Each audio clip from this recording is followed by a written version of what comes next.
nikmat iman, nikmat Islam, sampai dengan nikmat sehat walafiat.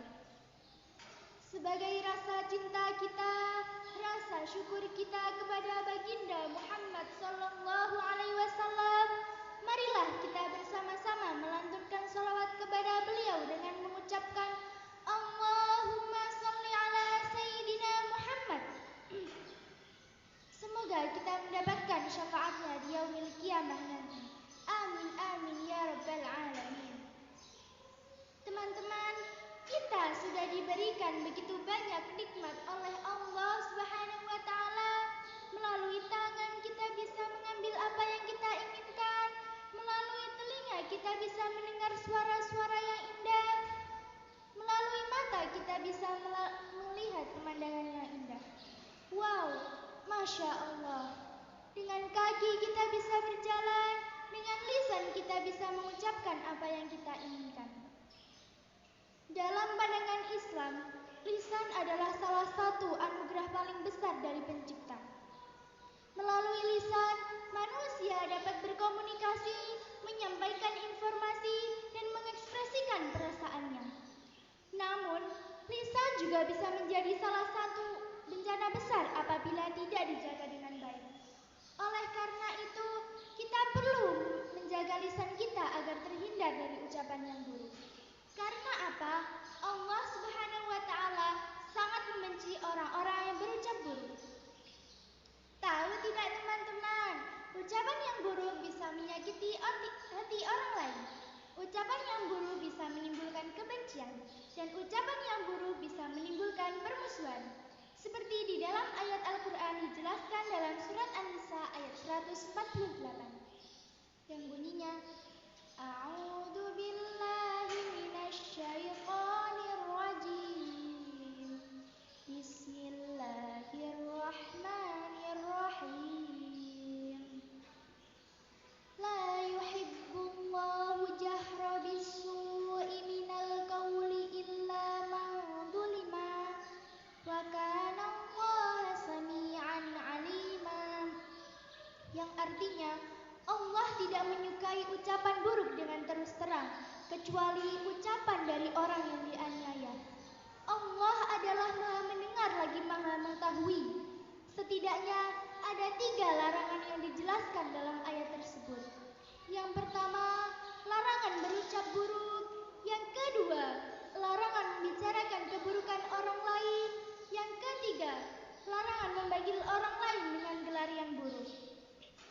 Teman-teman, apakah kalian pernah berbicara buruk atau bahkan dikatakan buruk oleh orang lain? Sakit bukan? Maka dari itu jangan lakukannya teman-teman. Itu sangat menyakiti hati orang lain, merugikan orang lain, bahkan bisa dikatakan pembulian. Teman-temanku yang budiman, di samping kita dilarang untuk berucap buruk, kita juga perlu menyaring berita atau informasi yang kita terima. Karena berita palsu atau hoax yang sekarang muncul menjadi fenomena yang mengkhawatirkan bagi setiap kalangan. Apa itu hoax, teman-teman? Hoax adalah informasi bohong. Apa sih bahaya hoax itu? Hoax itu dapat memicu keresahan, memicu keributan, memicu perselisihan, bahkan ujaran kebencian. Maka dari itu, kita sangat perlu untuk menghindari hoax. Dengan cara bagaimana? Saring sebelum sharing. Artinya apa? Setiap informasi yang kita terima, kita tidak telan mentah-mentah. Akan tetapi kita perlu teliti dahulu, apakah itu dari sumber yang benar atau apakah itu dari sumber yang valid, dan apakah itu hanya sekedar hoax.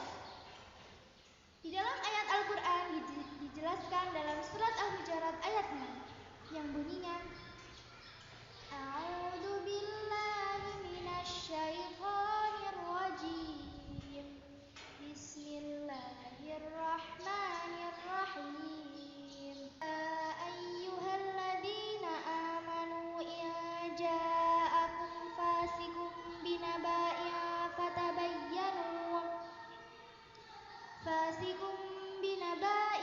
fatabayyanu an tusibu qauman bijahalatin fatusbihu ala ma fa'altum artinya, wahai orang-orang yang beriman, jika datang kepadamu berita yang dibawa oleh orang fasik, maka telitilah kebenarannya agar kamu tidak mencelakakan suatu kaum karena kebodohan yang akhirnya kamu sesali. Bahkan di dalam hadis diriwayatkan oleh Imam Muslim yang bunyinya, kafa bil mar'i kadiban ay yuhadditsa bi kulli ma sami'a, yang artinya seseorang bisa dikatakan pendusta atau pembohong jika membicarakan keburukan orang lain tanpa mencari tahu dulu kebenarannya. Teman-teman, marilah kita menjaga lisan kita dari ucapan yang buruk dan mengucapkan sesuatu yang belum jelas kebenarannya. Saya akhiri pidato saya, kurang lebihnya mohon maaf. Wabillahi taufiq wal hidayah.